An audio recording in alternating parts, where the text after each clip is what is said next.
Smart meter ફરજિયાત નહીં કરવાની માંગ સાથે ભરૂચ જિલ્લા આમ આદમી પાર્ટી દ્વારા જિલ્લા કલેક્ટરને આવેદનપત્ર પાઠવવામાં આવ્યું હતું। ભરૂચ જિલ્લા આમ આદમી પાર્ટીના પ્રમુખ પિયુષ પટેલની આગેવાનીમાં આપ દ્વારા જિલ્લા કલેક્ટરને પાઠવવામાં આવેલ આવેદનમાં જણાવ્યું છે કે સ્માર્ટ મીટરનો ડર ગરીબ અને મધ્યમ વર્ગના પરિવારોની ચિંતા વધારી રહ્યો છે। હાલ નવા કનેક્શન લઈ રહેલા ગ્રાહકો તેમજ સોલાર પેનલનો લાભ લઈ રહેલા ગ્રાહકોને ત્યાં ફરજિયાત સ્માર્ટ મીટર મૂકવામાં આવી રહ્યા છે, જેના કારણે સોલાર પેનલનો લાભ લેવા ઈચ્છતા ઘણા લોકો સ્માર્ટ મીટર લાગી જવાના ડરથી લાભ લઈ શકતા નથી। સ્માર્ટ મીટર મુદ્દે લોકોના મનમાં ઘણી બધી શંકાઓ અને ડર છે। ખાસ કરીને સ્માર્ટ મીટરમાં વારંવાર બિલ વધારે આવી રહ્યાની ફરિયાદો સામે આવી છે। સૌથી મહત્વની વાત એ પણ છે કે ભવિષ્યમાં ઉર્જા વિભાગ દિવસ કરતાં રાત્રિના વીજ વપરાશના ભાવ વધારી શકે છે, જે સ્માર્ટ મીટરના કારણે શક્ય બને છે। સ્માર્ટ મીટરથી લાખો રૂપિયાના બિલ આવ્યા હોય એવી રાવ ઉઠી છે। અનેક ફરિયાદો હાલ કોર્ટમાં પેન્ડિંગ પણ છે। વીજ કંપનીના અધિકારીઓ પાસે પૂરતું નોલેજ નથી, ખાનગી કંપનીઓ કામ કરી રહી છે, ફરિયાદ સાંભળાતી નથી। હાલ ખૂબ જ વિરોધ થઈ રહ્યો છે, એટલે પ્રીપેઇડ મીટર અમુક સમય પૂરતી જ બંધ કરવામાં આવે છે। જેવા મીટરો લાગી જશે એવું જ પોસ્ટપેડ સિસ્ટમ બંધ કરી પ્રીપેડ સિસ્ટમ ફરજિયાત થશે અને રાત્રે રિચાર્જ ખાલી થઈ જાય તો રાત્રે જ વીજળી દૂર થઈ જશે એ પણ નક્કી જ છે। ટૂંકમાં સ્માર્ટ મીટર લોકો પાસેથી વધારે પૈસા પડાવવા માટેનું સ્માર્ટ યંત્ર છે।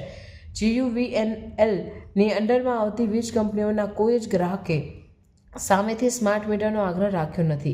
ઉલટાનો તમામ લોકોએ વિરોધ કર્યો છે, તો પણ બળજબરીપૂર્વક સ્માર્ટ મીટર લગાડવાના જે પ્રયત્નો થઈ રહ્યા છે, જેનો સખત વિરોધ કરીએ છીએ। ત્યારે હાલમાં જે સાદા મીટર હતા, જેમાં કોઈ જ ગ્રાહક વીજ ચોરી નથી કરતા, બધું સુવ્યવસ્થિત ચાલે છે, તો એ જ સાદા મીટર રાખવામાં આવે અને સ્માર્ટ મીટર ફરજિયાત નહીં કરવા જનતા વતી રજૂઆત છે।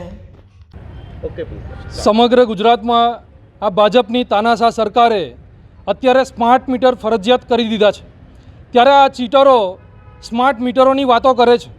સૌથી પહેલાં તો એ લોકોએ સ્માર્ટ સ્કૂલો બનાવવાની જરૂર છે। જો સ્કૂલો બનશે સારું ભણશે તો ગુજરાત આગળ વધશે। પરંતુ આજે આ સ્માર્ટ મીટરથી સામાન્ય જનતાને શું નુકસાન છે એનું એક જીવતું જાગતું જો ઉદાહરણ હોય તો એ છે આપણા ગાડીની અંદર લાગેલો ફાસ્ટેગ। આજે ગાડી આપણી ઘરે ઊભી હોય અને ફાસ્ટેગમાંથી પૈસા કપાતા હોય છે।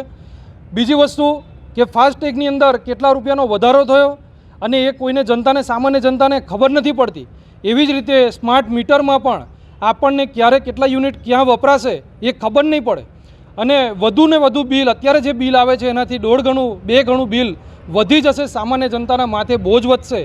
એના વિરોધની અંદર આજે આમ આદમી પાર્ટી દ્વારા સમગ્ર ગુજરાતની અંદર આવેદનપત્ર પાઠવ્યું છે કે આ સ્માર્ટ ચીટરોના સ્માર્ટ મીટરો અમારે નથી જોઈતા। પહેલાં તો સ્માર્ટ